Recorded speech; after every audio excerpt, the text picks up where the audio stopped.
Hello, today we will guide you through how to turn on Cloudflare under attack mode.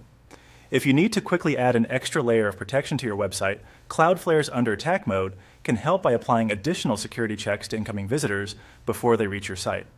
In this walkthrough, we'll show you exactly where to find it and how to switch it on from your Cloudflare dashboard. To begin, open your Cloudflare account home in your browser and make sure you're signed into the correct account. Once you're on the account homepage, you'll see the list of websites or domains connected to that account.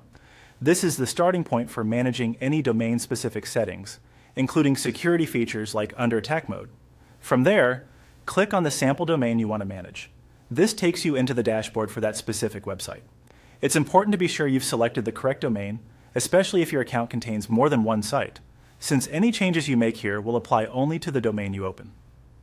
After entering the domain dashboard, scroll down and look toward the right side of the page for the under attack mode option. Depending on your screen size or dashboard layout, you may need to scroll a bit to locate it. Take a moment to confirm you found the correct setting before making changes.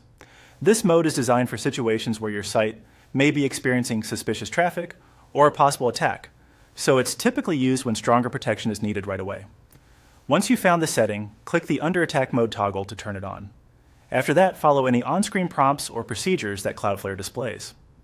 These prompts may guide you through confirming the change or reviewing what will happen once the feature is enabled. Just continue through the instructions shown on your screen until the mode is fully activated. After you turn it on, give Cloudflare a moment to apply the change. Visitors to your site may then see a brief security check before gaining access. That's expected behavior and part of how this protection works. If you enabled it in response to unusual traffic, it's a good idea to monitor your site afterward to make sure everything is functioning as expected. And that's it. You've successfully turned on Cloudflare under attack mode.